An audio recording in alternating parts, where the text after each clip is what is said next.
Elizabeth Harper had ordered the kitchen stripped to the studs by Friday. Calder Hayes had followed every instruction until he reached the doorway and stopped. Beneath paint were pencil marks climbing the frame. Elizabeth, age 6, 9, 12, 17. "Take it out," she said. Calder looked at the measurements, then at the woman who managed hospitals across 3 states like deadlines were a form of oxygen. "No." Her eyes hardened. "I'm paying you." Calder rested his hammer. "Wood can be replaced, history can't." Elizabeth opened her mouth. Nothing came out. 3 days earlier, Elizabeth Harper had arrived in Vermont carrying 1 black suitcase, 2 phones, a laptop, and the kind of expression people usually wore when they were about to tell someone else the meeting needed to end. She was 44 years old, the chief executive officer of a healthcare company headquartered in Manhattan, and had built a reputation around 2 things: making difficult decisions without raising her voice, and never allowing a scheduled meeting to run longer than it was supposed to. People who worked for her joked that Elizabeth could smell an unnecessary 20 minutes before it happened. Her father had died on Monday. Thomas Harper had been 73, stubborn in the durable New England way that made stubbornness sound almost like a regional building material. The illness had been short enough to feel sudden and long enough to give everyone time to understand what was coming. Elizabeth had visited twice during those final weeks. Both visits had been efficient, uncomfortable, and filled with the kind of careful conversation that occurs when 2 people have too much to say and have spent too many years practicing how not to say it. By Thursday morning, she was sitting in the front pew of a small white church outside Woodstock, while snowmelt ran in thin lines along the road, and people she had not seen in decades came through the doors carrying casseroles, condolences, and memories she did not know what to do with. Elizabeth handled the funeral the way she handled an acquisition. The florist had delivered the wrong arrangement to the church, so she corrected it. The caterer had underestimated the number of people attending the reception, so she adjusted the order. The attorney needed signatures on 2 estate documents, so she signed them between the service and the burial. Her assistant in Manhattan called once about a hospital network contract, and Elizabeth stepped behind the church for 6 minutes, solved the problem, and returned before anyone noticed she was gone. At least she assumed no one noticed. Margaret noticed. Her older sister stood near the reception table afterward, watching Elizabeth answer a message while an elderly neighbor described how Thomas used to clear her driveway after heavy snow. "You know you're allowed to stop working for one afternoon," Margaret said. "I'm not working." Margaret looked at the phone in Elizabeth's hand. Elizabeth turned the screen face down. It was not that she did not feel anything. That would have been easier. Elizabeth felt too much, and she had spent most of her adult life learning how to convert feelings into objects that could be completed. Grief became phone calls. Guilt became paperwork. Anger became a list. If an emotion could be assigned a deadline, Elizabeth could survive it. A funeral was still sad. She had simply managed to give hers a spreadsheet. The burial ended shortly after 2. By 4:30, Elizabeth was seated across from the family attorney in Thomas Harper's study, listening as he moved through the will. There were investment accounts divided between Elizabeth and Margaret. A small charitable trust went to the local library. Thomas's truck was left to a longtime friend. The farmhouse, the one sitting on 32 acres at the edge of town, went entirely to Elizabeth. She looked up. "Only me?" The attorney nodded. Margaret, seated beside the window, said nothing. Elizabeth looked around the study. Her father's reading glasses were still beside the lamp. A yellow legal pad sat on the desk with 3 lines written on it in his blocky handwriting.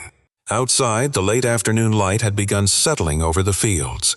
"What's the current market value?" Elizabeth asked. Margaret closed her eyes briefly. The attorney gave her a number. Elizabeth asked what repairs would be necessary before listing. He hesitated, then named a local contractor who specialized in older homes. Elizabeth wrote the name down. By 6 that evening, she had made the decision. She would stay in Vermont for 1 week. The farmhouse would be repaired, photographed, listed, and handed over to a realtor. Then she would return to Manhattan, where problems generally had the decency to arrive with agendas, budgets, and people responsible for fixing them. 1 week, 7 days. It sounded manageable. Memory, unfortunately, had never much respect for deadlines. Certainly not for hers. The next morning, Elizabeth unlocked the farmhouse at 7:12 and stood inside the entryway without taking off her coat. The house smelled the same, close enough that her body recognized it before her mind could argue. Old pine, coffee that was no longer there, dust warmed by the heating vents. Lemon oil Thomas had used on every piece of wood furniture whether it needed it or not. Elizabeth set her laptop bag on the dining table and immediately looked for damage. The front hall floor had warped near the radiator. She wrote it down. The paint beside the staircase was peeling. She wrote that down too. The third stair gave a familiar complaint beneath her shoe, a wooden creak that took her back to 16, trying to come home after midnight without waking her father. She remembered stopping on that exact step, shoes in one hand, barely breathing. Then she noticed the banister was loose. She added it to the list. The kitchen was worse. One cabinet door hung crooked. The grout behind the sink had darkened. A narrow window over the counter showed moisture damage along the lower frame. An old brass clock still ran 2 minutes slow, exactly as it had when her mother was alive. Elizabeth stared at it for 3 seconds. Window frame. Replace. She typed the note into her phone. The farmhouse had spent 26 years waiting for her to come back, and Elizabeth had developed the useful habit of treating every invitation from the past as a maintenance issue. She moved into the study. Thomas's desk remained where it had always been, facing the east windows. His books were stacked in irritating piles. A wool sweater hung from the chair. There was a coffee ring on the blotter. She touched the desk and remembered being 22, standing in that room with an acceptance letter from New York. Her father had read it twice. "That's a long way to go for a job you could do here," he had said. She had heard, "I don't understand what you want." Years later, when she took her first executive role, Thomas congratulated her and asked when she was coming home for Christmas in the same sentence. She had heard, "It still isn't enough." After her mother died, those small failures of translation hardened into something neither of them seemed capable of reversing. Thomas wanted more visits. Elizabeth wanted him to ask about her work without treating it like the thing that had stolen her. Thomas said the city was turning her into someone always in a hurry. Elizabeth said Vermont had taught him to confuse standing still with virtue. Neither comment improved anything. The porch needed boards replaced. The gutter over the west corner sagged. The exterior paint could survive another year, but not if the house was going on the market. Sale. That word helped. Sale had process. Sale had comps. Sale had people who signed things. Her childhood bedroom did not cooperate as well. Thomas had kept it almost unchanged. The narrow bookshelf still leaned left. A faded blue quilt covered the bed. On the windowsill sat a ceramic horse Elizabeth had painted at 11 and declared with complete confidence anatomically accurate. It was not. She almost smiled. Then she saw a crack running from the corner of the window. "Of course," she whispered and photographed it. Her final conversation with Thomas had happened 6 weeks earlier. He called during a difficult afternoon at work and asked whether she could come up that weekend. She said she couldn't. He asked when she could. Something in his voice made the question feel like an accusation. Something in hers made the answer one. The conversation became an argument, helped along by 20 years of unfinished ones. Thomas said something about priorities. Elizabeth said something about his talent for making love sound like obligation. Then he said, "You always have somewhere more important to be." Elizabeth went still. "Maybe I do." She regretted it before the words were finished. Neither apologized. He did not call again. She did not either.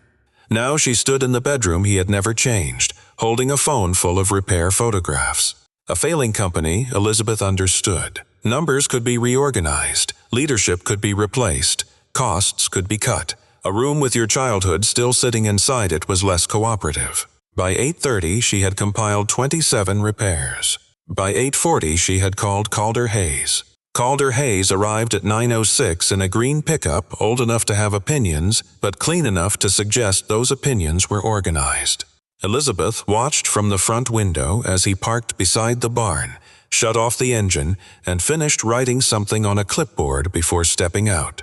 He was 45, broad through the shoulders without looking like he had arranged his life around being noticed for it, dressed in work boots, faded jeans, a gray flannel shirt, and a canvas jacket with sawdust caught permanently in one seam. Dark hair, gray beginning at the temples, tape measure, Pencil. Nothing about him designed to make an entrance. Elizabeth had expected someone more hurried. That was her first mistake. Calder Hayes? He looked at her, then at the house.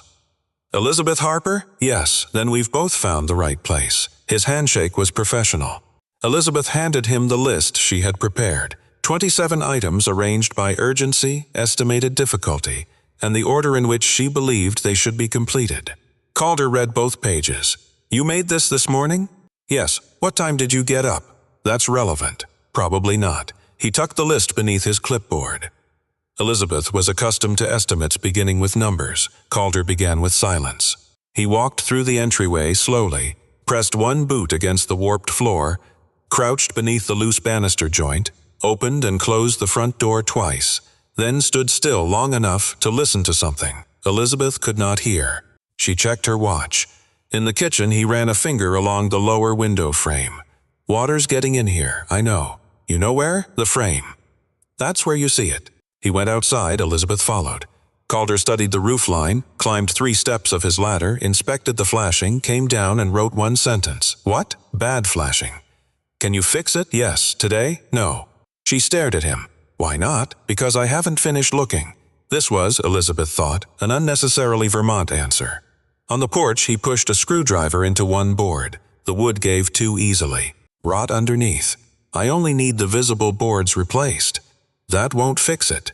It needs to look good for listing photos. Calder straightened. You want it to look fixed or you want it fixed? Elizabeth knew a challenge disguised as a clarification when she heard one. I want the house ready to list in 7 days. That's a different answer. He continued around the property at the same maddening pace. He checked the gutter, measured the upstairs window sash, inspected the kitchen cabinets, and refused to discuss replacement until he knew whether the boxes behind the doors were square. By the time they returned to the dining room, Elizabeth had revised her opinion. Calder Hayes was not slow, he was exact. Unfortunately, exact looked remarkably like slow when you had a flight to Manhattan booked for Friday. He set the clipboard down. I can repair the porch structure, stop the water intrusion, secure the banister, fix the salvageable windows, and deal with the damaged kitchen trim. And the rest? Some of it. I need all of it. Then you need more than a week. I can pay extra. Calder looked at her with an expression she rarely saw in New York, usually on people who had no interest in being impressed by money. That can buy another set of hands. Good. It can't buy drying time. I'm not asking you to dry anything. You are if you want exterior wood replaced, primed, painted, and Vermont in March to cooperate. Elizabeth leaned back. How much extra to make the schedule work? Calder almost smiled. Not quite amusement. More like sympathy for someone trying to negotiate with weather. Mrs. Harper, money can make people hurry. It doesn't make wood ready. For the first time in years, Elizabeth had said, I'll pay extra, and the man across from her had not treated it as the beginning of a philosophical conversion. She found that irritating. She also found it interesting. What can you guarantee? That I won't tell you something is finished when it isn't. That's not what I asked. I know. Their eyes held a second longer than the conversation required. No spark, no music, no sudden recognition, just friction. The kind produced when 2 competent people discover that the other cannot be managed in the usual way. Calder quietly picked up his clipboard. Show me what you want torn out first. Elizabeth turned toward the kitchen. For reasons she could not explain, she was certain this was going to take longer than 7 days. Calder spread the estimate across the dining room table at 10:27 the next morning. Elizabeth had already marked it in 3 places. What's this allowance? Unknown damage behind the porch boards. And this? Possible sash repair on the upstairs windows. Possible isn't a number. It is when I haven't opened the wall yet. Elizabeth looked at him over the top of the paper. Calder waited. She had negotiated contracts worth hundreds of millions of dollars, with people who arrived accompanied by lawyers, advisors, and elaborate reasons why nothing could be stated plainly. Calder Hayes arrived with a pencil behind his ear and somehow managed to be more difficult. She turned the page. The agreement was simple. Calder Hayes Restoration would operate as an independent contractor. He would control the means and methods of the work, bring his own tools, carry his own insurance, and invoice for labor and materials according to the written scope. Elizabeth would approve any change that materially affected price or schedule. She liked that part. Written scope. Defined responsibility. Measurable outcome. These were civilized concepts. The goal, she said, is not restoration. Calder nodded once. The goal is sale readiness. Another nod. I want the interior repainted where necessary.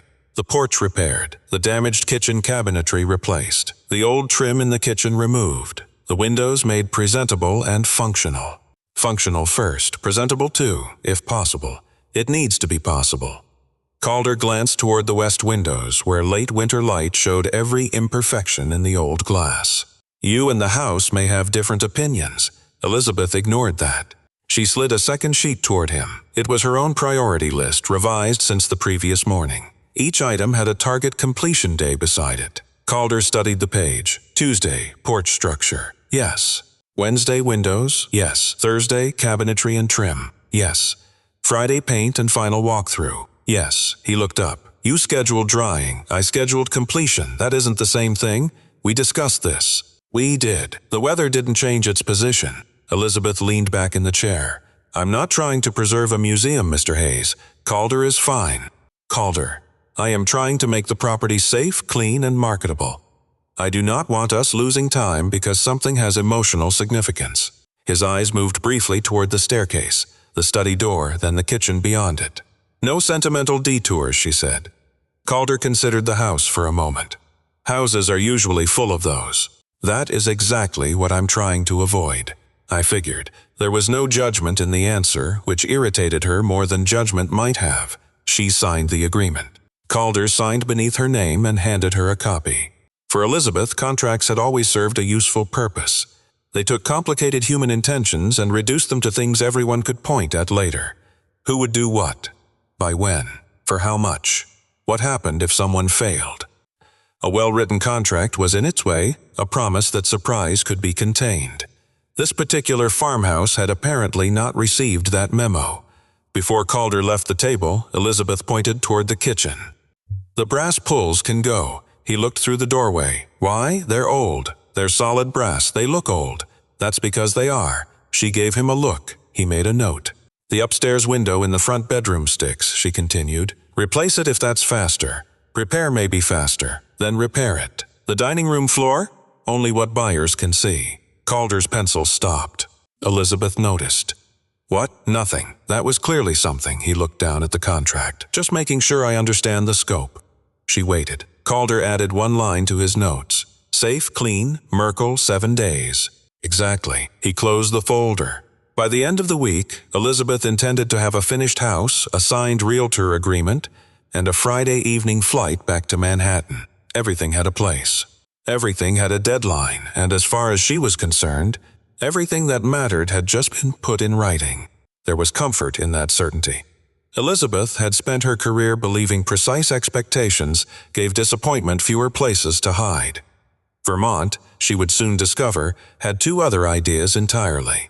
By 8 the next morning, the dining room had become 2 workplaces divided by 12 feet and an entirely different understanding of noise.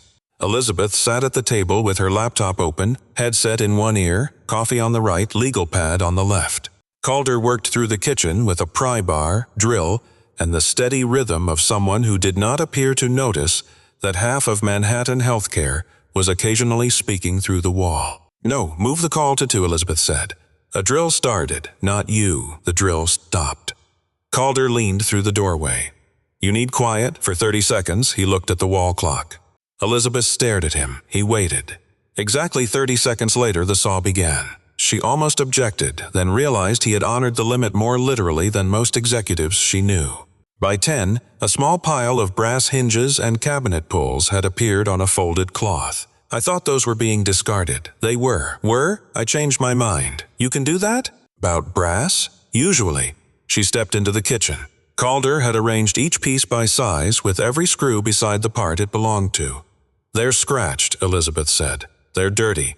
He rubbed one pull with polishing compound and held it out.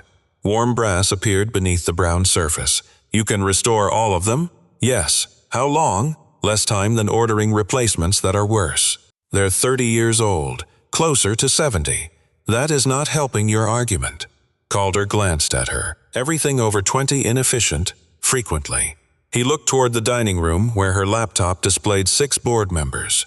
To his credit, he did not ask how she felt about the board. The day settled into a strange rhythm. Saw keyboard, hammer, conference call, coffee measurements. What's that? Rot. Bad? Manageable. 5 minutes later, why are you keeping that? Heart pine. Meaning? They don't make this board anymore. They make boards. Not this one. She had begun to suspect Calder enjoyed answers that were technically complete and emotionally unsatisfying. Yet the work moved. That was what she had not expected. He did not rush, but nothing around him seemed wasted. He laid tools down in the same places. He measured before cutting, checked again, then cut once. When a porch board came up, he traced the moisture backward until he found where water had been getting underneath it for years. He corrected the flashing, reinforced the joist, cut the replacement, and left an expansion gap Elizabeth would never have known to request. At lunch, she found 3 removed boards stacked beside the barn. I thought those were trash. One is, and the other 2, usable. For what? Don't know yet. That sounds suspiciously like sentiment. That sounds suspiciously like not throwing away good lumber. She let that pass.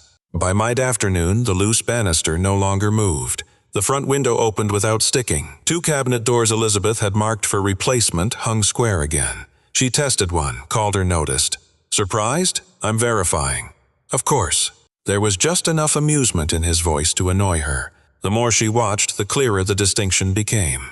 Calder was not slow. Slow implied wasted time. Calder simply refused to spend speed where attention was required, and Calder had started to understand something about Elizabeth. She did not walk through the farmhouse like a woman preparing a property for sale. She walked through it like a woman in an argument. Every crack offended her. Every old object became something to remove. Every repair had to happen now, as though the house had personally delayed her long enough. Late that afternoon, he found her staring at the old brass clock above the pantry. It was 2 minutes slow. "You want me to fix that too?" he asked. Elizabeth blinked.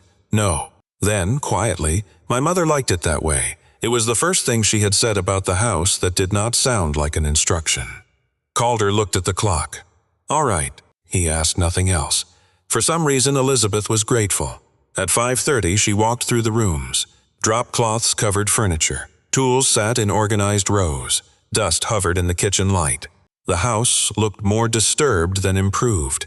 And yet, for the first time since she arrived, Elizabeth had the uncomfortable sense that something was being repaired rather than merely prepared for sale. She was not ready to decide whether she liked the difference. She was less ready to admit why.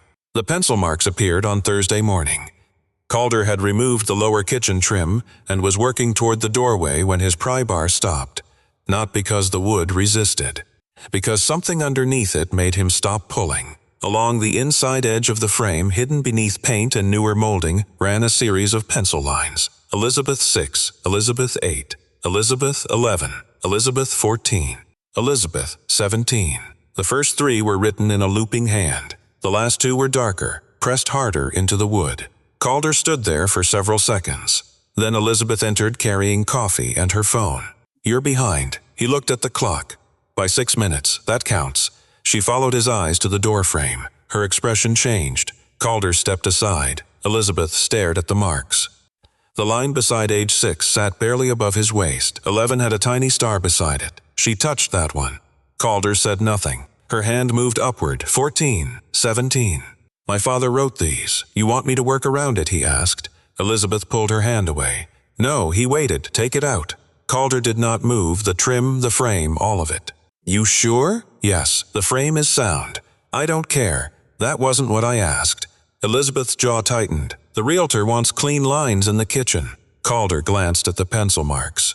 "Apparently memories don't add much per square foot." Her look ended the joke. "Take it out." Calder set the pry bar down. No, the room changed. Until then, their disagreements had been small. Timing, hardware, old boards. Irritation softened by professionalism. This was different. "I'm sorry. I'm not taking it out yet. You work for me. I'm an independent contractor." "You know what I mean." "I do. This is my house." "Yes, and I'm paying you to renovate it." "Yes, so remove the frame." Calder looked at her. "No." Elizabeth stepped closer. "You don't get to decide what stays in my house." "You're right." That stopped her. "You do." "I just did." "No, you reacted." Her face hardened. You have no idea what matters to me. No, I don't. His voice stayed level. But I know every time something reminds you this house existed before this week, you want it gone. Elizabeth went still. Calder knew he had stepped closer to something private than she had invited him. He did not push further. Buyers don't want this, she said. Then cover it. What? Paint it. Put the trim back. If you sell, the next owner never has to see it. I want it replaced. Then I'll replace it. Elizabeth blinked, but not today. You're delaying work because you think I'm emotional. I'm delaying one cut because you can make it tomorrow and lose nothing. And if I still want it gone, I take it out. Without another argument, without one word. She searched his face for condescension. There was none. That irritated her more. I don't need you protecting me from my decisions. I'm not. It sounds exactly like that. Calder shook his head. It's your house, Elizabeth. That's why I want you sure before you destroy something you can't buy back. She opened her mouth. Wood can be replaced. History can't. The sentence landed differently than either expected. Elizabeth looked again at the marks. 6, her mother's handwriting. 8, the small star. 11, 14. Her father's block letters. Then 17. Beside that line, Thomas had written a date. October 3. Elizabeth knew the year before she finished reading it. 3 weeks after her mother died. The memory returned all at once. Her father behind her with a pencil. Elizabeth barefoot against the frame. Both of them pretending that measuring her height was an ordinary thing. Families did on ordinary afternoons. She had forgotten it completely. Her throat tightened. Calder saw her breathing change and stepped back. Elizabeth touched the line marked 17. Her father's handwriting blurred. She blinked once, then again. At the funeral, Margaret had cried openly. Elizabeth had accepted condolences, thanked the pastor, spoken to the attorney, corrected the caterer, answered her phone, and never once lost control. Now, in an unfinished kitchen, she was defeated by a pencil mark 30 years old. The first tear came quietly. She wiped it away almost angrily. The second came before she could stop it. Calder picked up his tools. He did not touch her. He did not tell her it was all right. He simply walked out through the back door and pulled it closed behind him, leaving Elizabeth alone with the frame, the pencil lines, and the father she had been trying to remove one repair at a time for 4 days. For nearly 2 minutes, Calder did nothing. That was the first thing Elizabeth noticed once she could see clearly enough to notice anything. He did not return to the kitchen. He did not hover in the doorway. He did not offer one of those careful sentences people used when they had discovered that a woman who ran a company could still cry in a room with no witnesses. Instead, he crossed the porch, unplugged the circular saw, folded a clean shop towel, set it on the table just inside the back door, and went outside. A minute later, Elizabeth heard the scrape of a pry bar against the porch boards. Work resumed. Not loudly enough to make a point, not softly enough to suggest pity, simply resumed. She stood alone in the kitchen until the tears stopped arriving faster than she could deal with them. Then she washed her face at the sink, stared at herself in the dark window, and waited for the familiar embarrassment. It came. So did irritation. Embarrassment, Elizabeth had learned, liked company. By the time she stepped onto the porch, Calder was kneeling beside the west railing with 3 screws held between his lips and a level balanced across one board. He looked up. "Hand me that clamp?" Elizabeth stared at him. He pointed, the red one. She picked it up and handed it over. "Thanks, that was all." "No, are you okay?" "No, you don't have to be strong." No speech about fathers or grief or how healing took time. Elizabeth had an executive team full of people capable of producing unsolicited guidance before she had finished describing a problem. Apparently, the carpenter was the first man in her professional orbit to understand that silence could occasionally survive without being improved. She leaned against the post. "You're not going to ask?" Calder drove a screw into place. "Ask what? You know what? He checked the level. If you want to tell me, you will. That simple? Usually." Elizabeth watched him adjust the board by less than 1/8 of an inch. "Why didn't you take the frame out?" Calder set the drill down. "I told you. You told me I was reacting." "You were. I'm still the owner." "Yes, and if I'd insisted?" "You did." She almost smiled despite herself. "You know what I mean?" Calder sat back on his heels. "I wasn't trying to save the frame." "No? I was trying to keep you from making a permanent decision while you were angry. I make decisions under pressure every day. I believe you."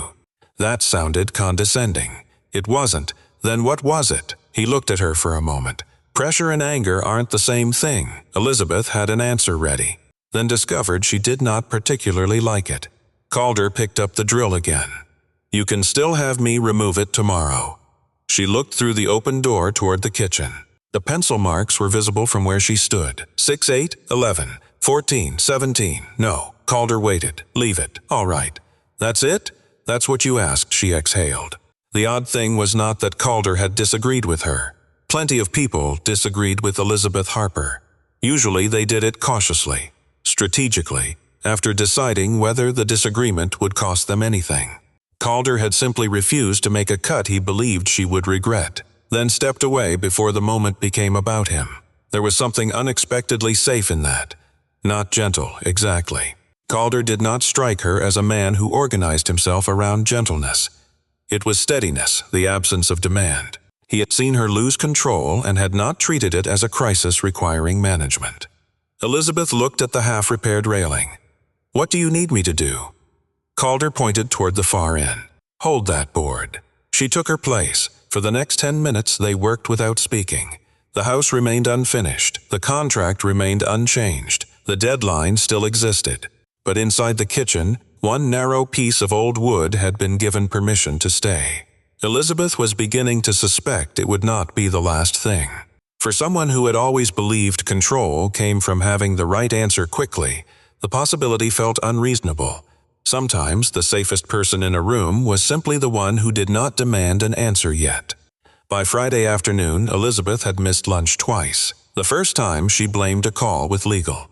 The second time she blamed Calder for not reminding her, which both of them understood was unreasonable enough that he chose not to respond. At 1:15, she closed her laptop after a 40-minute conference call and discovered the house had gone quiet. Calder was sitting on the back steps with a paper-wrapped sandwich in one hand and a thermos beside him. His jacket was folded on the railing.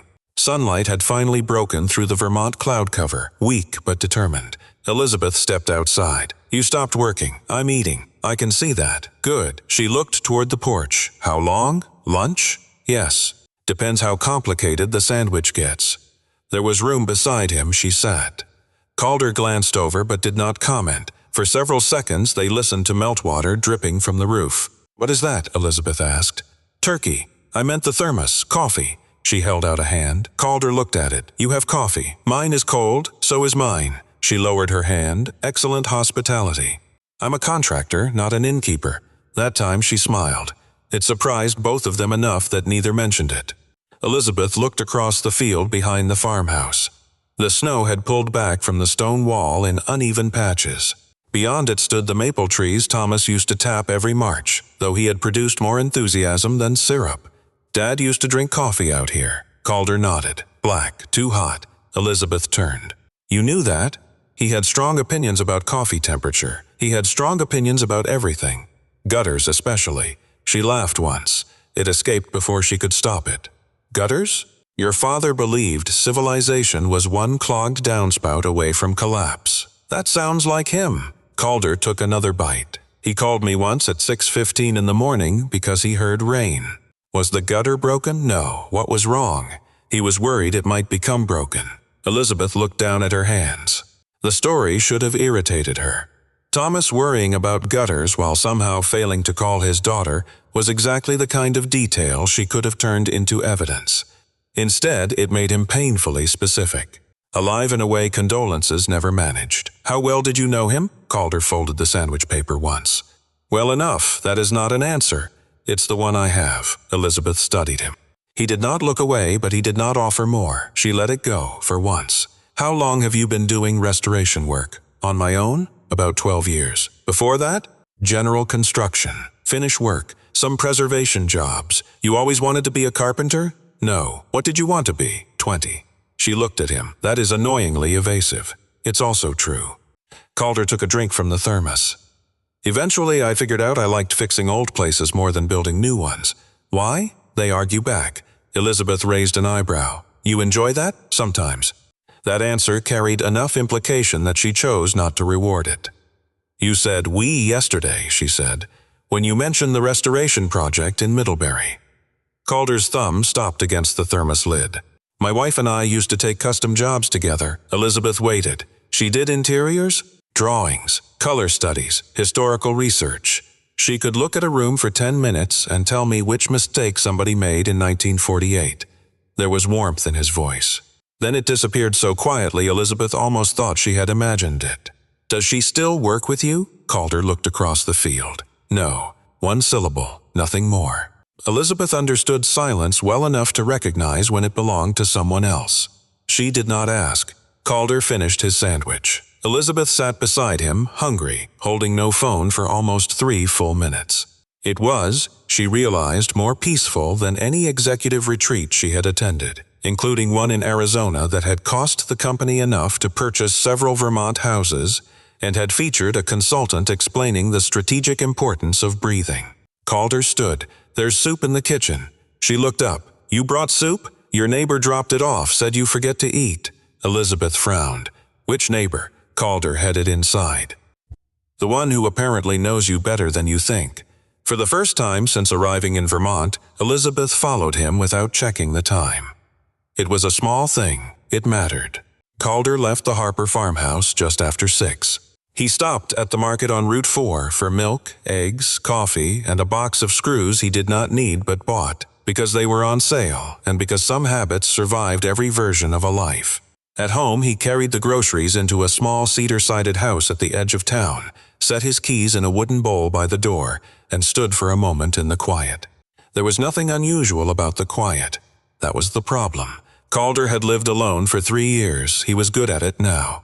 He paid bills on time. He returned client calls. He cleaned on Sundays. He kept food in the refrigerator and firewood stacked under cover. He remembered birthdays when his calendar reminded him. He went to the dentist. He changed the oil in his truck before the mileage sticker told him to. Functioning had never been the issue. Mara Hayes had died 3 years earlier after 18 months of treatment for ovarian cancer. She had been 41. Calder still disliked the sentence because of how efficiently it reduced a person. Mara had not been 41 years and ovarian cancer. She had been terrible at parking, excellent at remembering names, incapable of choosing paint without testing 6 versions, and convinced every old house contained at least one room somebody had ruined with good intentions. They had worked together for nearly a decade. Calder handled structure, millwork, cabinetry, the physical problem of making old things stand straight without removing everything that made them old. Mara did research, interior sketches, color studies, and the kind of hand-drawn details clients often framed after the job was finished. She could draw a room before Calder had figured out how to repair it.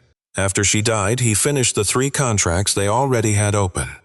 Then he stopped taking projects that required the 2 of them. People assumed he wanted less work. He did not correct them. The smaller jobs paid the bills. They kept his hands occupied. They ended before a client could casually ask what Mara thought of the wallpaper, or whether she would be coming by later with the drawings. Calder put the groceries away. He made coffee he did not need. Then he walked down the hallway. At the end was a closed door, Mara's studio. The brass knob had developed a thin layer of dust around its base, except for one narrow, clean mark where Calder occasionally touched it without turning. He had not opened the room in 3 years. Not really. Once, 6 months after the funeral, he pushed the door wide enough to retrieve insurance paperwork from a shelf. He kept his eyes on the floor, took the folder, and closed it again. The room still contained her drafting table, sample books, pencils, fabric swatches, 3 coffee mugs, and a half-finished watercolor study of a farmhouse window. He knew because memory supplied the inventory whenever he passed. Calder rested his hand on the knob. That morning, he had told Elizabeth Harper not to destroy something simply because looking at it hurt. The irony did not require professional interpretation. He could repair a door that stuck in 10 minutes. The hardest door in his house was the one he had never actually tried to open. He turned the knob halfway, stopped, released it. "Not tonight," he said to nobody. There was no shame in the words, only recognition. Calder was not waiting for someone to save him. He had never believed grief worked that way. Mara was not a wound Elizabeth Harper had appeared in Vermont to close, and Elizabeth was not some answer delivered to his job site in an expensive coat. She was a client, a difficult one, a grieving one, and increasingly a person he found himself noticing. That was all he was willing to call it. He returned to the kitchen, opened his laptop, and sent 2 invoices. He confirmed Saturday's lumber delivery. He answered a message from a client in Hanover and added weather stripping to Monday supply list. Ordinary things, useful things. Before bed, he passed the studio again. This time he did not touch the knob, but he looked at the door longer than usual. At the Harper farmhouse, Elizabeth was learning that keeping a piece of history did not necessarily mean surrendering to it. Calder had spent 3 years behaving as though the same rule somehow did not apply to him. For the first time, that contradiction had become difficult to ignore. He knew from houses that ignored damage rarely became easier with time alone. The ledger turned up in the bottom drawer of Thomas Harper's desk, beneath 2 tax folders, an expired warranty for the furnace, and enough old receipts to suggest that Thomas had never fully trusted accountants. Elizabeth found it while looking for the deed. "What is this?" Calder was standing on a ladder near the study window, adjusting the sash cord. He looked over. "Repair book. You've seen it before?" Calder's pause was brief. Yes, Elizabeth noticed. She opened the cover. Thomas had kept records in the same block handwriting he used for everything else. Dates, materials, names, notes on weather, costs rounded to the nearest dollar, as if pennies represented an unnecessary level of optimism.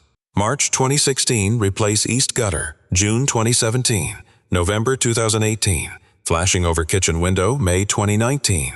Refinish dining room floor. Then halfway down one page, leave Elizabeth's room as is. She stopped.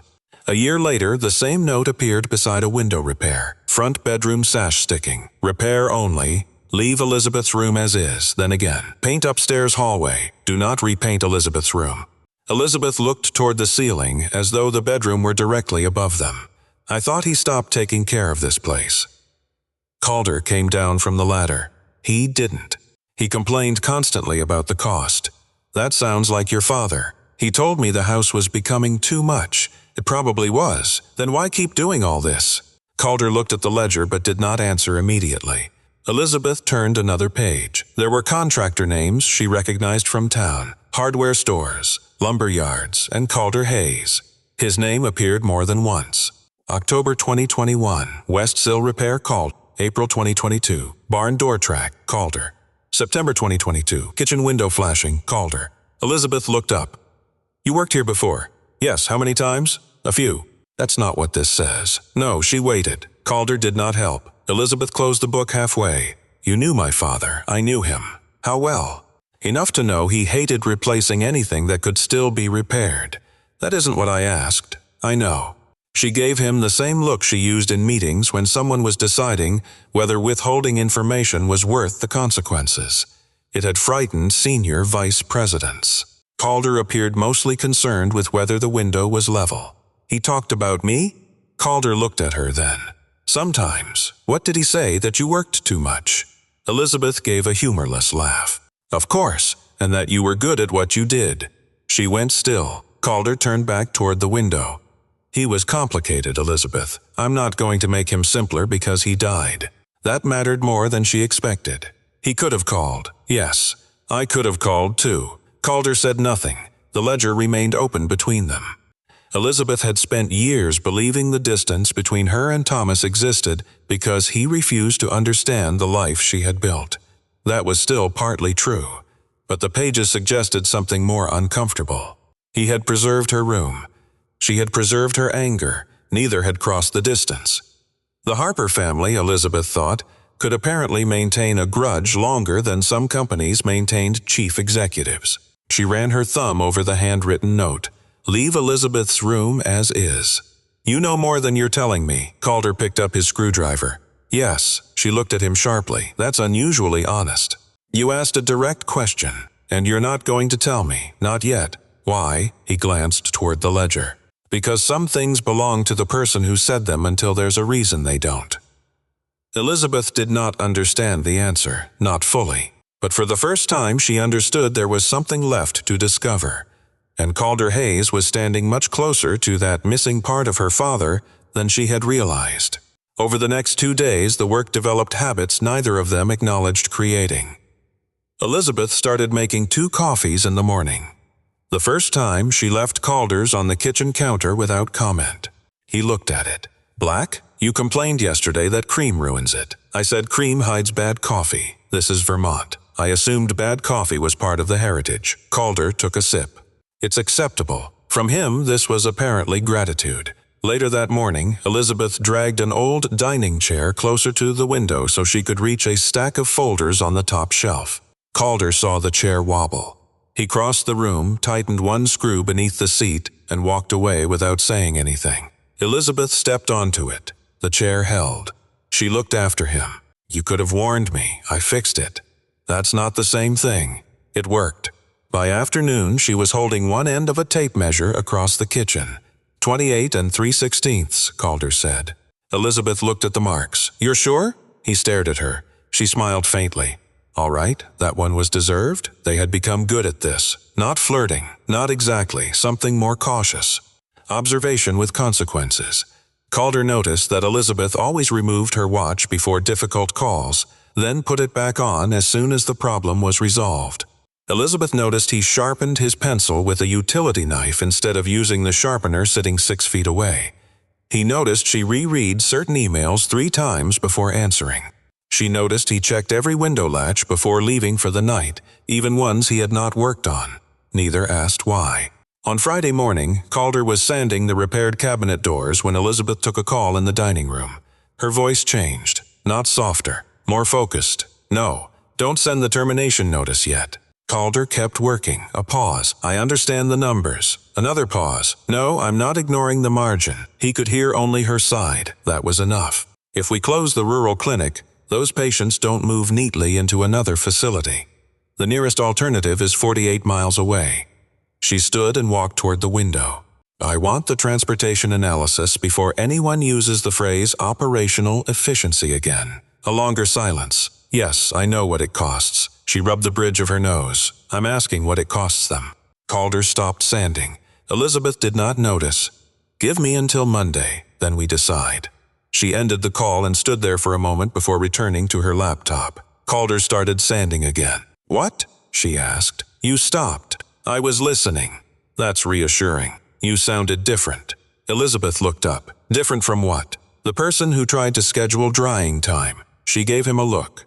He smiled barely. That clinic loses money, she said. But people still need it.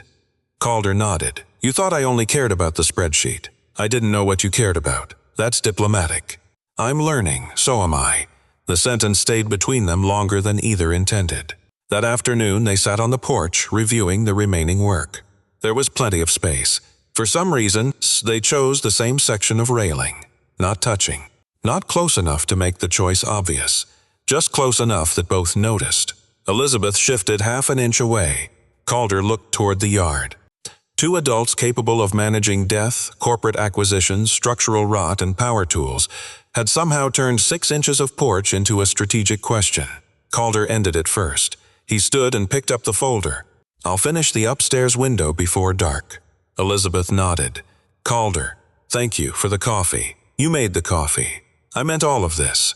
He understood. His expression changed, but only slightly. You're still my client. I'm aware. I thought I should say it. Elizabeth held his gaze. Why? Because knowing where the line is makes it easier not to cross by accident. There it was. Not rejection, boundary. And beneath it, the quiet acknowledgement that there was now something requiring one. Elizabeth looked back toward the fields. Very responsible of you. I have my moments. Calder went inside. Elizabeth stayed on the porch longer than necessary. Respect, she was discovering, could become attraction without asking permission. The inconvenient part was that attraction did not cancel the need for judgment. If anything, with Calder, it seemed to require more of it. Margaret called Saturday morning while Elizabeth was reviewing the final repair list in the kitchen. You haven't forgotten tonight. Elizabeth balanced the phone against her shoulder. Forgotten what? There was a silence. The foundation dinner. Oh, that is not an encouraging response. The Harper Family Foundation held one formal dinner each spring for trustees, major donors, local partners, and the small collection of people Margaret considered important enough to require printed place cards. Elizabeth had missed the previous 2. I'm still dealing with the house, so I've gathered. In the background, Calder dropped something metal. Margaret heard it. Is someone there? The contractor. At 8:30 on a Saturday? He has a name, Margaret. I'm sure he does. Elizabeth looked through the doorway. Calder was kneeling beside an open cabinet fitting one of the restored brass pulls. Margaret continued. Well, hopefully the local help can survive without supervision for one evening. Elizabeth's expression tightened. Local help? You know what I mean. Yes, I do. The irritation arrived faster than expected. Margaret was not cruel. She volunteered. She remembered birthdays. She wrote thank you notes by hand and could organize a charity auction with the discipline of a military campaign.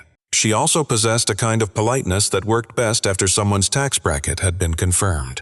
Dinner is at 7, Margaret said. Please don't be late. I won't. And Elizabeth? What? Try not to arrive looking like you've spent the week renovating a barn. It's a farmhouse. That was not the important part of the sentence. Margaret hung up. Elizabeth set the phone down harder than necessary. Calder appeared in the doorway. Everything all right, my sister? That answer covers a lot of possibilities. Elizabeth looked at the repair ledger on the counter. Calder had brought it from the study because they were checking an old notation about the kitchen sill. An idea formed. It was practical at first, mostly. The foundation dinner tonight. Calder waited. My sister mentioned it. I heard. Of course you did. Old house, thin walls, your voice carries. Elizabeth ignored that. The foundation helped fund some of my father's preservation projects. The trustees may know more about the property history. You have the ledger, and you've worked on the house before. Calder's expression remained neutral. She continued too quickly. It might be useful if you came. There, professional, reasonable, almost convincing. Calder looked at her for a moment. To the dinner. Yes, with your family foundation. Yes, wearing this? Elizabeth glanced at the sawdust on his shirt. I assumed you owned other clothes. I do. Good. He closed the cabinet door. Elizabeth became aware that he had still not answered. Well? Calder leaned back against the counter. Are you inviting the carpenter or are you inviting me? The question was quiet. That made it harder. Elizabeth opened her mouth with the practical answer prepared. The ledger. Her father, the trustees, context. Every reason was true, none was complete. Calder waited. He had become irritatingly good at that. Elizabeth looked at him. You. Something in his face shifted, barely. You can bring the ledger, she added. There she is. She almost laughed. 7 o'clock. Where? The Hawthorne Inn. Calder nodded. I know it, of course you do. It's Vermont, Elizabeth. We have buildings here too. She shook her head. He picked up his tools. I'll be there. Elizabeth watched him return to the cabinets. For the first time since coming home, she had made a decision that had nothing to do with selling the farmhouse. And tonight, whether Margaret proved or not, Calder Hayes would not be arriving as the local help. He would be arriving because Elizabeth wanted him in the room. The Hawthorne Inn had been built in 1891, renovated 4 times, and carefully preserved in the particular way expensive places preserve history after removing everything inconvenient about it. Elizabeth arrived at 6:53. Margaret noticed. You're early. I'm 7 minutes early. For you, that's emotional growth. Elizabeth handed her coat to the attendant. The private dining room overlooked a dark line of maple trees and a lawn still carrying patches of snow. 12 place settings, white linen, low candles. The Harper Foundation trustees were already circulating with wine and the quiet confidence of people accustomed to rooms arranging themselves around them. Calder arrived at 7. He wore a dark suit, white shirt, no tie pin, no expensive watch, no attempt to look like anyone except a man who had been told dinner required a jacket and had respected the instruction. Elizabeth looked at him longer than she intended. Nothing about him had changed. That was what surprised her. The room had. Calder crossed it with the same unhurried steadiness he brought to a damaged window or a porch beam. He greeted Margaret, accepted a glass of water instead of wine, and took the seat Elizabeth had arranged beside her. Margaret smiled. So you're the carpenter. Among other administrative burdens. Margaret paused, then laughed politely. A trustee named Charles Whitcomb leaned forward. Elizabeth tells us you specialize in old houses. Mostly. How charming. Calder looked at him. The houses or the job? Charles laughed harder than the question deserved. The first test arrived before the soup. A woman from Burlington asked how someone gets into carpentry, the way people sometimes asked about falconry or competitive beekeeping. Calder answered simply. You start by being bad at it for a long time, she smiled.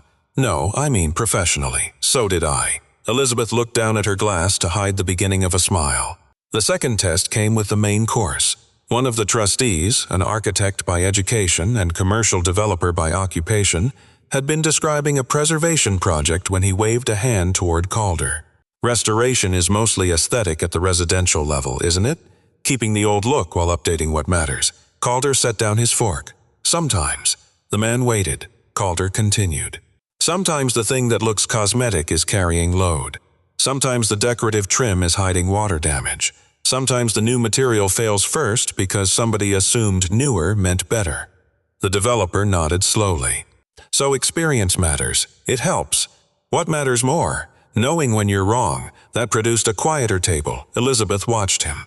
He never tried to dominate the conversation. He did not list clients. He did not perform intelligence for approval. He simply answered whatever was actually asked. She recognized with increasing discomfort that she had once spoken to him the way some of these people were speaking now. Not rudely. That would have been easier to identify, efficiently, as though his usefulness explained him. The third test came from Margaret. It was subtle enough that Elizabeth almost missed it. Almost. "I'm glad Elizabeth has had someone around the house this week," Margaret said. "The timing has been difficult. Grief can make people make unusual choices." Her eyes moved briefly toward Calder. The implication was polished. Calder heard it. So did Elizabeth. Margaret continued, "It was kind of you to join us tonight." Calder dabbed his mouth with the napkin. "Elizabeth invited me. Yes, she mentioned that." Another pause. Calder looked at Margaret. "If you're worried I misunderstood the invitation, I didn't. The table went still by a degree." Margaret smiled. "I didn't mean anything by it. I know." He said it without aggression. That somehow made it sharper. Elizabeth felt something unfamiliar rise beneath her embarrassment. Pride. Not because Calder had defeated anyone. He had not even tried. He had simply refused to become smaller to make the room more comfortable. Some wealthy people admired craftsmanship deeply, Elizabeth thought, provided the craftsman remained at the correct distance from the dining table. Calder did not seem interested in the distance, and for the first time, neither was she. The conversation might have moved on if Margaret had not noticed the ledger beside Calder's chair. "What's that?" Elizabeth answered first. "Dad's repair records." Margaret frowned. He kept repair records? Apparently Dad documented gutters more faithfully than most people document marriages. A few people laughed. Calder did not. Margaret reached for the ledger. "You brought this?" "Elizabeth did. I asked him to," Elizabeth said. Margaret opened to a page near the middle. Her eyes moved down the entries, then stopped. "Calder, Hayes." Calder looked at her. "You worked on the farmhouse before this week?" "Yes." "How often?" "Several times." Elizabeth had heard the answer before. At this table it sounded different. Margaret looked toward her sister. "You knew that?" "Not until 2 days ago." The trustee beside Margaret leaned in. "So Thomas hired you?" Calder nodded. "Your father hired me before you did." Elizabeth's fingers tightened around the stem of her glass. "When?" "The first time was about 4 years ago. Porch sill. After that, a few smaller jobs. Windows, barn track, kitchen flashing. You were at the house regularly?" "Not regularly, but enough." Calder looked at her. "Yes." Elizabeth felt the room narrow. "What did he talk about?" Margaret glanced between them. "Elizabeth." "No, I want to know." Calder was quiet. Then he answered. "Mostly ordinary things, such as?" "The weather. Materials. Whether maple was better than oak for a repair where neither one made sense." A few people smiled. Calder did not. He asked about Manhattan sometimes. Elizabeth stopped moving. "What about Manhattan?" "He'd read something about your company and asked me what it meant." "You?" "I have the internet." That earned a small laugh and released the table for half a second. Then Calder continued. He asked what hospital consolidation was, why rural systems were closing, whether a profile calling you aggressive meant the same thing when they wrote it about a man. Elizabeth looked at him. Her father had read those profiles she had not known. "He kept clippings," Calder said. "Articles, interviews." Margaret's face changed. "Dad never mentioned that." "No." Elizabeth heard her own voice from farther away. "Why not?" Calder looked down at the table. "I can't answer for him. You seem to know a lot for someone who can't answer for him." The edge in her voice was visible now. Calder accepted it. "Once after we repaired the west sill, he asked me to leave your room alone." Elizabeth said nothing. He stood in the hallway for a while. Then he said something I didn't understand at the time. Calder paused. Elizabeth already knew she did not want to hear it. Tell me. He said, one day she'll come home angry at this house because she'll really be angry at me. No one at the table moved. The candles continued doing their small, useless work. Elizabeth stared at Calder. He knew? Yes. Knew what? That you were angry. That isn't the same as knowing why. No. Calder's answer was immediate. He knew he'd hurt you. He also thought being sorry should somehow count even if he never managed to say it properly. Elizabeth's eyes sharpened. Did he tell you that? Not in those words. Then don't improve him, I'm not. Calder's voice remained quiet. Thomas was proud. Stubborn. He could spend 3 hours repairing a window rather than admit he'd installed the first one wrong. I don't think apologizing came naturally to him. A bitter smile touched Elizabeth's mouth. That's generous. No, it's accurate. Calder held her gaze. He loved you. He also hurt you. Those things don't cancel each other. The room became too warm. Elizabeth pushed back her chair. Margaret said her name. Elizabeth did not answer. She laid her napkin beside the plate with unnecessary precision and walked toward the doors leading to the rear veranda. Behind her, no one stopped her. The Harper Foundation had spent years raising money to repair schools, libraries, historic buildings, and pieces of a town that needed saving. It occurred to Elizabeth, as she stepped into the cold, that her family had always found it easier to repair public things than apologize in private. The veranda behind the ballroom overlooked a field gone dark beneath the early spring sky. Elizabeth stood at the railing without her coat. She did not feel the cold at first. She felt anger. It was easier. Behind her, the door opened. Calder stepped outside and stopped several feet away. You should get your coat. Elizabeth laughed once without humor. Is that really what you came out here to say? No. Good. She turned. How long were you planning to keep that from me? I wasn't planning anything. You knew my father. You knew he talked about me. You knew he had things he never said to me, and you stood in my house for a week pretending none of that mattered. I didn't pretend it didn't matter. You just decided I didn't need to know. No. Then what exactly did you decide? Calder's expression did not change, that it wasn't mine to tell. Elizabeth folded her arms. Convenient. Maybe. He hired you, so what? You owed him loyalty? He hired me to fix a house, and apparently confess his regrets. He didn't confess anything. Calder's voice stayed even. That's part of the problem. Elizabeth looked away. You're defending him. No. You just spent 10 minutes explaining why he couldn't apologize. I explained why I think he didn't. That's not the same thing. It sounds similar from here. Calder moved one step closer, then stopped. Thomas could be difficult. You think? He could be unfair. He could decide what someone needed before asking them. He could turn concern into pressure, and when he realized he'd gone too far, he had a habit of waiting for the other person to make it easier for him. Her face tightened. That sounds familiar. It should. She looked at him sharply. You're saying I'm like him. I'm saying both of you were very good at waiting. The sentence landed cleanly. Elizabeth hated it because some part of her recognized it. He was the parent. Yes, he should have called. Yes, he should have apologized. Yes, each answer came without hesitation. Calder could tell a CEO she was wrong without a slide deck or visible concern for his career. It was, in its own understated way, an alarming skill. Then why does everyone keep acting like I'm supposed to forgive him because he died? I'm not asking you to forgive him. What are you asking? Nothing. That's not true. It is. He leaned against the post. Your grief isn't a project, Elizabeth. The words stopped her. I'm not here to manage it. Your father paid me to repair wood, not carry messages between two people who were too stubborn to call each other. She looked toward the dark field. That's cruel. A little. At least you admit it. I'm trying to be accurate. Silence settled between them. From inside came the muted sound of glassware. Elizabeth's voice was quieter when she spoke again. I was angry at him for years. I know. And now he's gone and I'm still angry. I know. That feels wrong. Calder shook his head. Why? Because I miss him. That doesn't make the anger false. She looked at him. You can miss somebody and still know they hurt you. You can love someone and still wish they had done better. Elizabeth swallowed. The house doesn't prove he was a good father. No. The room doesn't fix what happened. No. The ledger doesn't erase it. No. Calder looked at her. Keeping something doesn't mean pretending it was never broken. Elizabeth went very still. The sentence carried the kitchen with it. The pencil marks, the repaired brass, the room upstairs. Everything she had wanted removed because removing it felt cleaner than deciding what it meant. Do you always talk to clients like this? No. Why me? A pause. There it was again. The line between them. Calder answered carefully. Because you keep asking questions you don't want polite answers to. Elizabeth almost smiled. He opened the door, then stopped. You still need your coat. This time she laughed softly. Calder went inside first. He did not take her hand. He did not ask her to forgive her father. He did not turn grief into romance because they happened to be standing under cold stars. And that restraint made Elizabeth trust him a little more.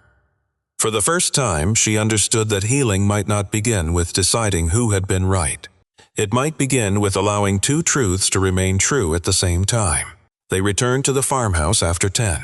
The kitchen light was still on from when Elizabeth had left for dinner, throwing a pale square across the floor. Calder hung his jacket over the back of a chair. Elizabeth stood near the doorway with the pencil marks. For a while, neither spoke. Then she said, "He wanted me to come back." Calder looked at her. "After my mother died, not for a weekend." Back she sat at the table. "I was 26. I had just been promoted. It was the first job where anyone treated me like I might become something more than competent." Calder remained standing. Dad called 3 times in 1 week. He kept saying the house was too quiet. The town needed doctors. Vermont needed people who didn't leave. She gave a small, tired laugh. Apparently, the entire state had been waiting for me personally. Calder said nothing. The 4th call was worse. I told him I couldn't build my life around what he was afraid of losing. What did he say?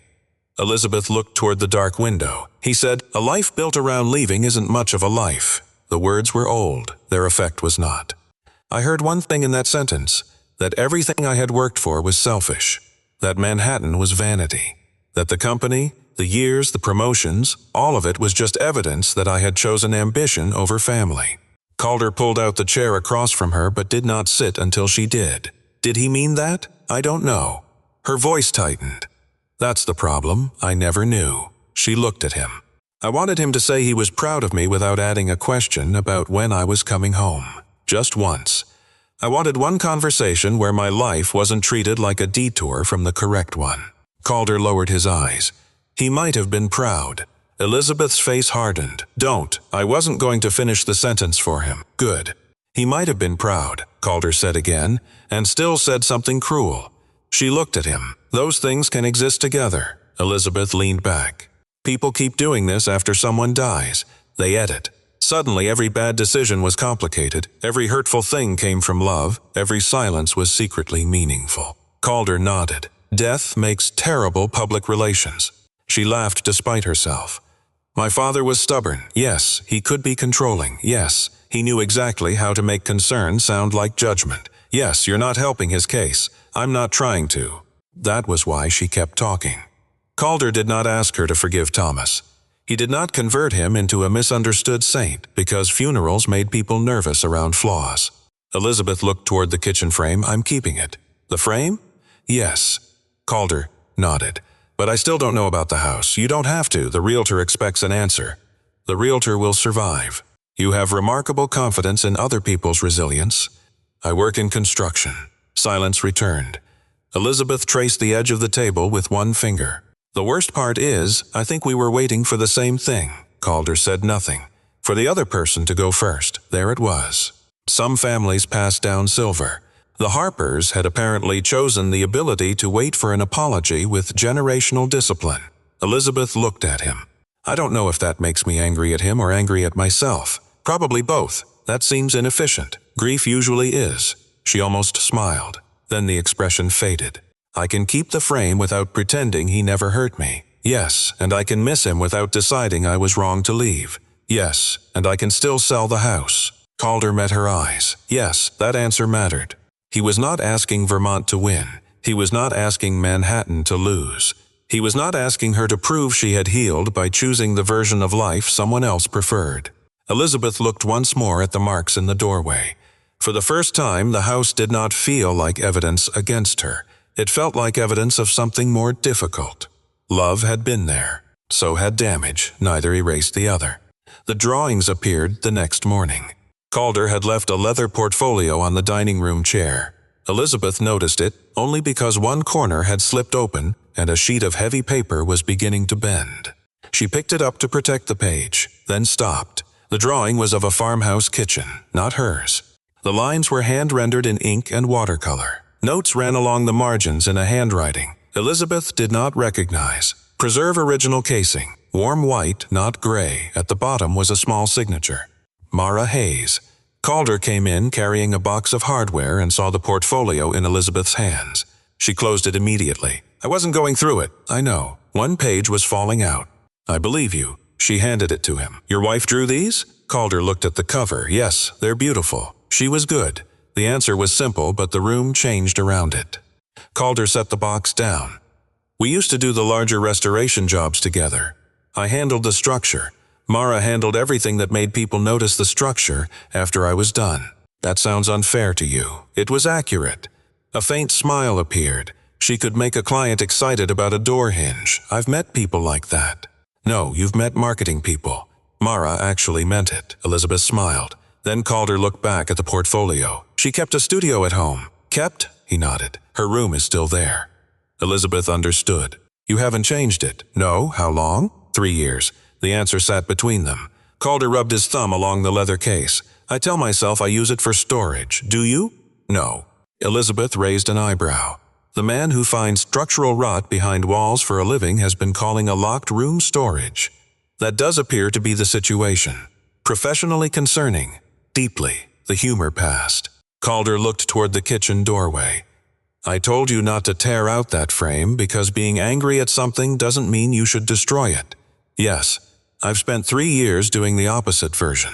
Elizabeth stayed quiet. Nothing in Mara's studio moved after she died. Her pencils are where she left them. There's a mug on the drafting table. Half-finished sketches. You don't have to tell me this. I know. He continued anyway. The last few months, when she knew treatment wasn't working, she kept talking about the business. She wanted you to continue. She wanted me to take the preservation jobs we'd been turning down, bigger ones. She said I was getting too comfortable letting her be the reason I didn't. And after she died, I finished what we had open. Then I stopped. Because it hurt? Calder's jaw shifted. Because moving forward felt disrespectful. To her? Yes. Did Mara say that? No. Did she ask you to do the opposite? A pause. Yes, for once Calder had no efficient answer. Elizabeth could have told him what grief meant. She could have offered one of those polished sentences people used when they wanted pain to become useful before it was ready. She did not. Instead, she said, You told me something on the veranda. Calder waited. Keeping something doesn't mean pretending it was never broken. Yes, Elizabeth looked at him. Keeping something isn't the same as living inside it either. He went still. The words had returned to him wearing different clothes. Elizabeth saw them land, not dramatically. Calder did not break down, he simply became very quiet. That was annoyingly effective, he said. I learned from a carpenter. Dangerous habit, I've been told. He sat on the edge of the chair and looked at Mara's portfolio. I don't know what opening that door is supposed to mean. Maybe nothing yet. You're not going to tell me I need closure? No. Good. I hate that word. Why? It sounds like grief is a branch office someone forgot to shut down. Calder laughed softly. It was the first time she had heard him laugh without restraint. Elizabeth understood something then. Calder's steadiness was not proof that he had escaped grief. It was one of the ways he had learned to carry it. He had given her room because he knew what it meant to need room himself. Now the balance between them shifted. Not healer and wounded person, not contractor and difficult client, just two adults standing inside different houses they had each kept partially locked. Calder closed the portfolio. I'll take this home tonight. Elizabeth nodded. And the studio. He looked toward the window. I'll get there. She did not ask when. That too was something he had taught her. The offer came that afternoon. The realtor called while Calder was upstairs finishing the last window. A couple from Boston had seen the preliminary photographs and wanted to move quickly. Cash, minimal contingencies, a number high enough that Elizabeth asked the realtor to repeat it. By the time Calder came downstairs, she had the offer printed on the dining table. I'm selling, he stopped, then nodded. That was the plan. Something in her chest tightened. Yes? When? They want to close quickly. I'll have legal review it tonight. Calder looked at the papers.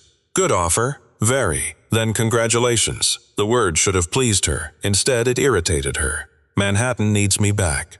I know. I've already stayed longer than I intended. I know. She waited. Calder picked up his pencil. The upstairs sash is done.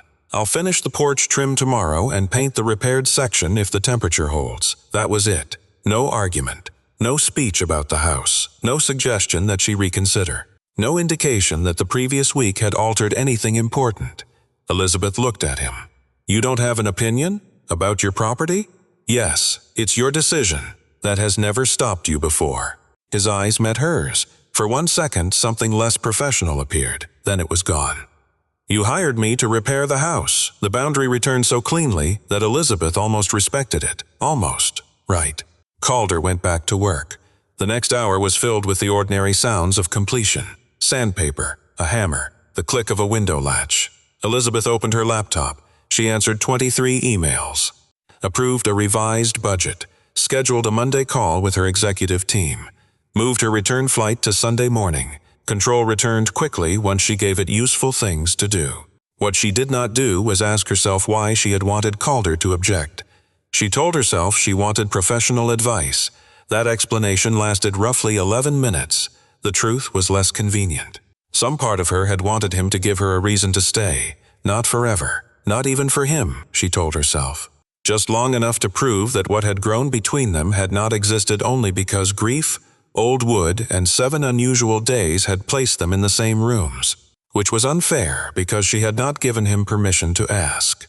She had announced a decision and quietly hoped he would challenge it.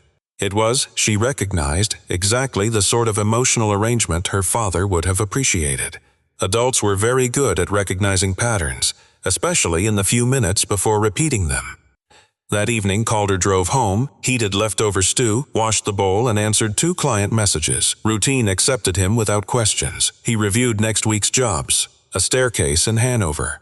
Cabinet repairs in Keachie. An estimate for a 19th-century schoolhouse that he had been avoiding because it was larger than anything he had taken since Mara died. He opened the email. Read it. Closed it. At 9, he walked down the hallway. Mara's studio door waited at the end. He put his hand on the knob. Elizabeth was selling the farmhouse. The thought had no practical relevance to the door. He knew that. He also knew grief had never shown much respect for categories. He turned the knob until the latch released. Then stopped. The door opened less than an inch.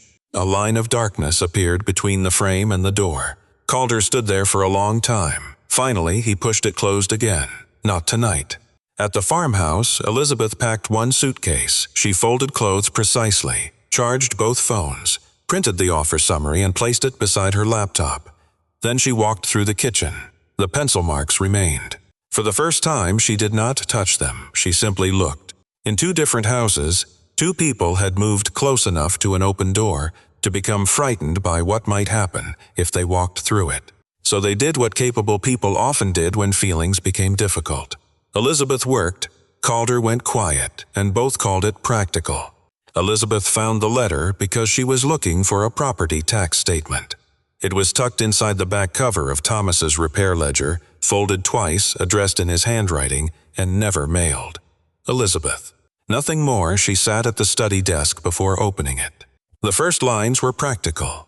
Thomas apologized for writing instead of calling, then crossed out the apology as though even on paper he had managed to argue with himself.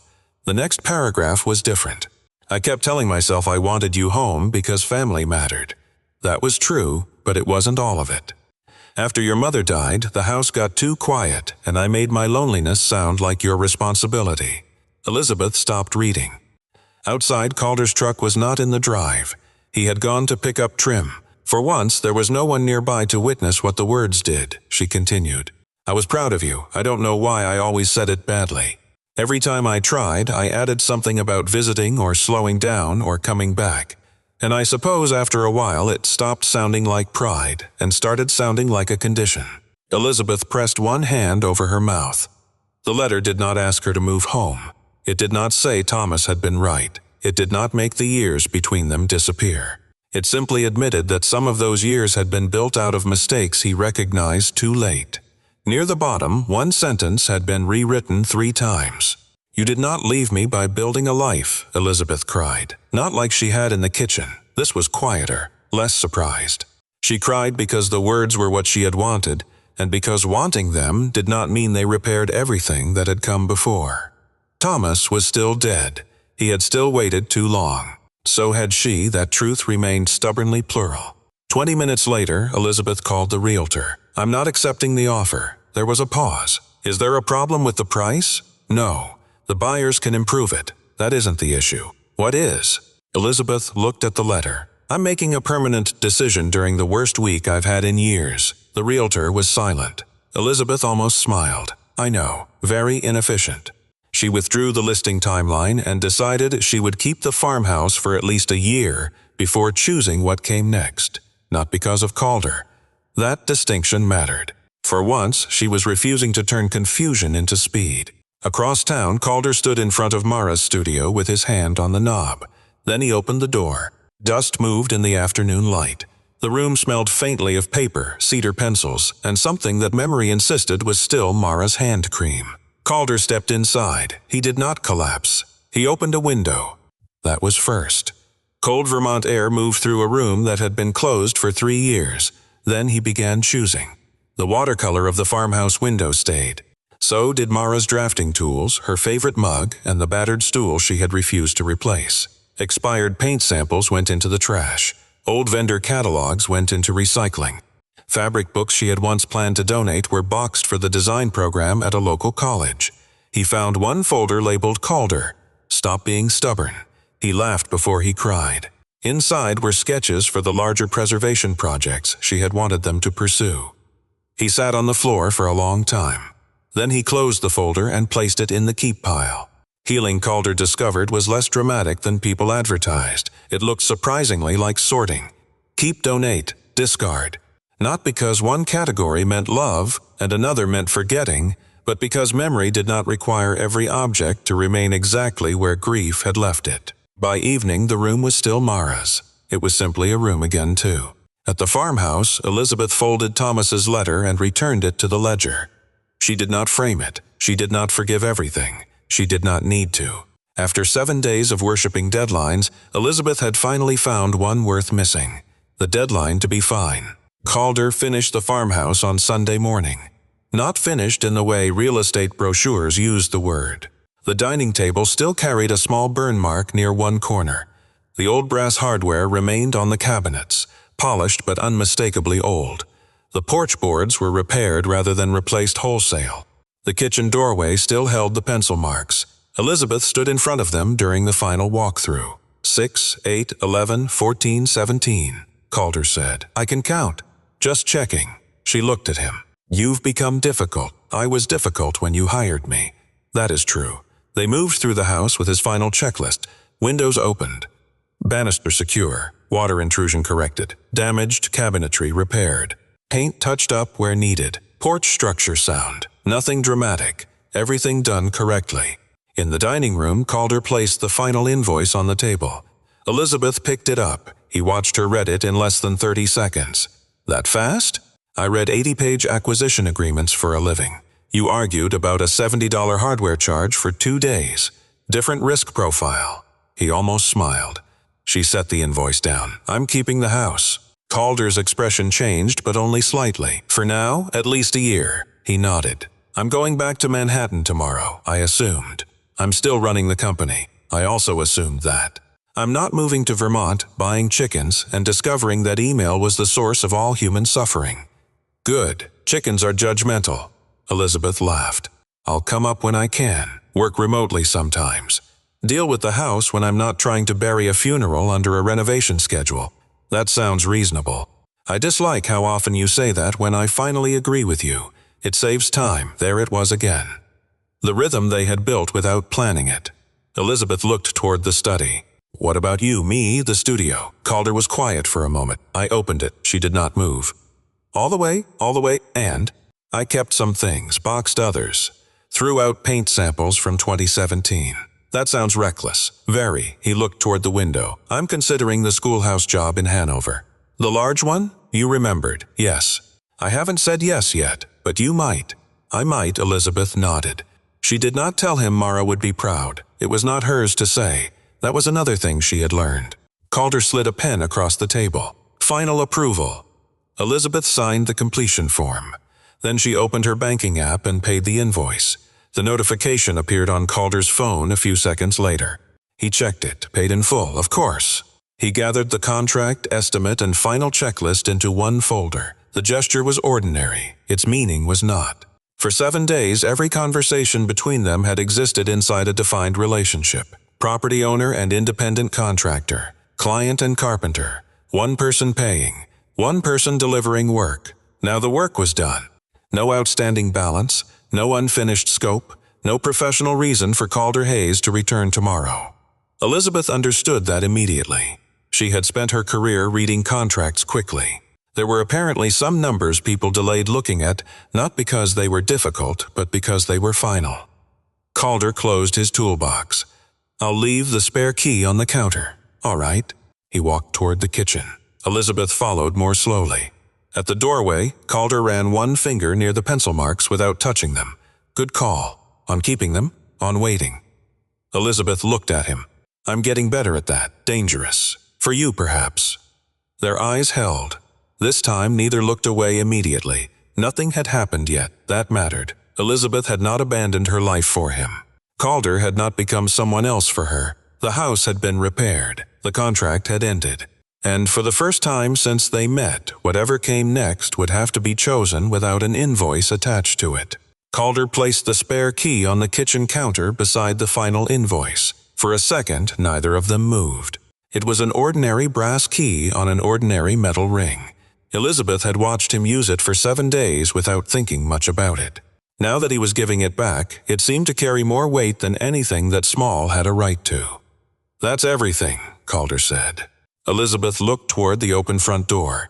His toolbox was already in the truck. The late afternoon light stretched across the porch he had repaired, catching the old boards in uneven gold.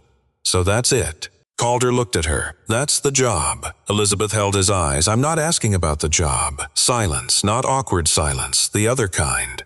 The kind that appears when two people finally say enough truth that pretending not to understand becomes more difficult than answering." Calder glanced at the key, then back at her. "All right." Elizabeth almost laughed.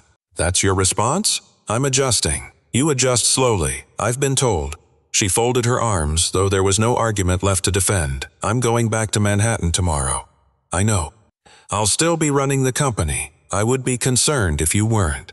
I'll come back here sometimes." Calder nodded. "And I'm not asking you to wait around for those sometimes." "Good." She narrowed her eyes. "You could make this slightly easier." "I could." He did not. That was one of the things she liked about him. Elizabeth looked past him toward the fields. A week earlier, she had wanted the farmhouse emptied, repaired, photographed, and sold before it could ask anything of her. Now the kitchen still had pencil marks climbing one doorway. The original brass pulls remained on the cabinets. The porch carried new boards beside old ones. The dining table still had the burn mark her mother used to hide beneath a bowl of fruit. Nothing had become perfect. It had become livable. There was a difference. Elizabeth looked back at Calder. "Are you busy Saturday?" He considered the question with unnecessary seriousness. "Probably." "Calder, I can move things." "Dinner at the foundation?" "No." "Business?" "No." He waited. Elizabeth took a breath. "Dinner here, when no one is paying you to be here." Something softened in his face. "Does that mean I'm allowed to criticize the coffee?" "No. Then I'll need to think about it." She smiled. Calder smiled back. Not the careful half-smile she had been getting all week, the real one. "7?" he asked. "7. I'll bring something. Wine? Dessert. Why? I've seen your kitchen skills." That is an assumption unsupported by evidence. "I've seen enough evidence." He stepped onto the porch. Elizabeth followed him to the doorway. There was no kiss, no dramatic declaration beneath the Vermont sky.